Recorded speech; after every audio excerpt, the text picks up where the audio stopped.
When a hurricane comes, we call it a crisis. Why is a hurricane a crisis? Why is a tornado a crisis? Why is a tsunami a crisis? Why is a snowstorm a crisis? The answer is because a crisis is really circumstances that occur that you have no control over and you didn't cause them. If you lost your job because they laid you off, you can't control that. If your company is not having the kind of customers or the clients have fallen off and you can't make enough money to keep things going, you have to shut it down, that's a crisis. You can't control people coming or not coming to patronize your company. What do? Well, a crisis is an institutional circumstances of either nature or the environment or the system that attacks your equilibrium. But there's some good things about a crisis. The world is in crisis right now. The economy of all the countries in the world seem to be under great turmoil. And in your nation and in the Bahamas here where I live, there's no different. People are having difficulty making it. But I come with good news today. I want you to follow me very carefully on what to do in the midst of that crisis. There's some things that you can do that are based on the kingdom system that will give you the success and the prosperity that you need in the midst of that crisis. A couple of things about crisis to write down. Number one, crisis is the incubator of creativity. Most of the time, we're not creative until something bad happens to us. When things fall apart, it makes us think outside the box. Secondly, crisis demands a new way of thinking about old problems. An old problem is you got to pay your mortgage. The problem is the source of income that you used to pay it with has been dried up. But the old problem hasn't gone away. You still got to pay your mortgage. So what you got to do now is find a new way to generate income to pay the old problem. So crisis actually forces you to think about new ways to solving old problems. Thirdly, crisis is an opportunity to improve and advance over old ideas. Sometimes the only way for you to move on is for something to happen to push you. And many times we don't grow until we have to. So crisis comes many times to improve us because we've been stuck in a place too long. And number five, crisis comes also to produce growth. And it also produces a sense of development. It makes you develop new approaches to life. Crisis creates new opportunities. It's amazing when we look at the world today, every progressive invention came out of a problem. And that's because crisis makes you develop and think in new ways. Number seven is very important. Crisis produces and manifests true leadership ability.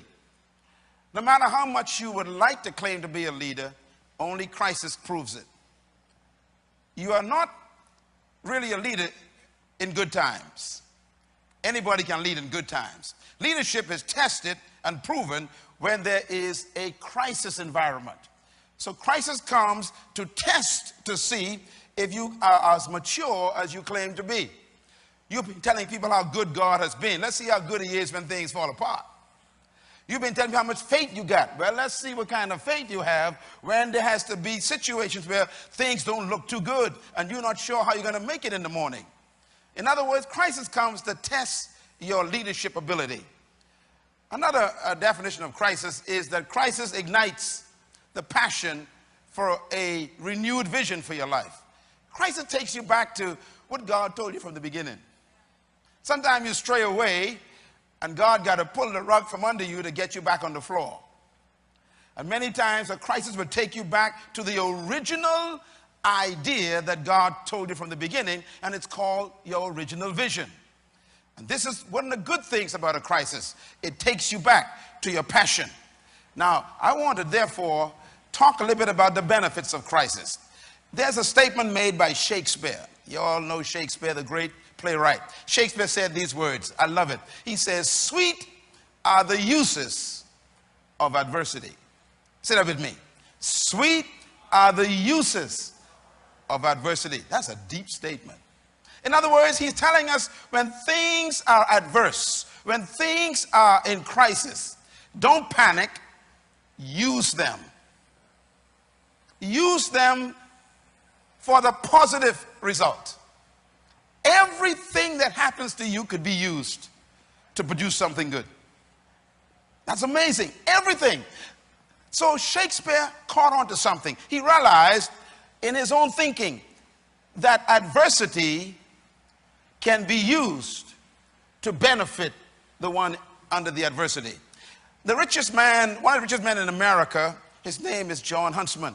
John Huntsman is the founder of one of the largest companies in the United States, and they produce about 90% of all the plastics, forks, and spoons that you use in your house or at your parties. This company is the one, this is like the #1 company in the world that produces plastic plates and plastic cups. This is the company here. It's owned by this man. His company fell into debt, and his company actually collapsed some years ago. And he went into a crisis mode, and he went to the bank. The bank said they ain't loaning no more money, and his company went into bankruptcy. He went home and told his wife, I quit. I'm never going to start this company again. I'm going to go find me a job. It's over. His wife said to him, honey, you told me that this idea was given to you by God and that you going to build this and make it successful. That's why I married you. I believe you. Now, if you're going to do this, go back and start again. He said his wife made him go back and ask another bank. He left the old bank. And he showed the bank the truth. He said, here's what I did in the last 15 years. Here's what happened. And I could start again. I know how to build a business. Will you trust me? And the bank says, I'll take a chance on you.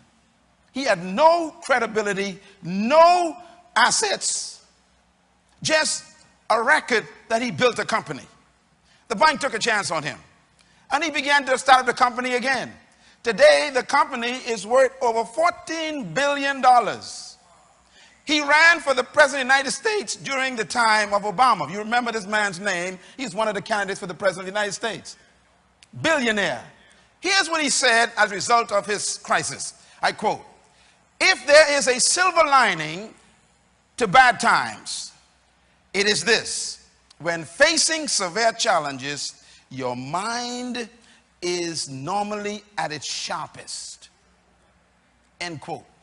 Now look at the statements in that statement. He said, when you are under the biggest pressure, that is when your mind is normally at its sharpest. Because your mind is having to think of things it never thought of before. Another quote I got from him is this one. He said, humans seldom have created anything of lasting value unless they were tried or hurting. He was talking from experience. He said, we don't produce anything that's worth talking about unless we are under pressure. You know, people respect Bahamas Faith Ministries because we used to be called a cult, and we survived that. We used to be called a place where we stole people's money, and we survived that. We used to be called a kind of a passing in the night phenomenon that won't last, and we survived that. In other words, you were never trusted for the things you claim. You are always trusted for the things you survived. It is the test that creates credibility. Write it down. It is the test that creates trust. So if you're going through a bankruptcy moment, that's your test of being trusted on the other side of the crisis.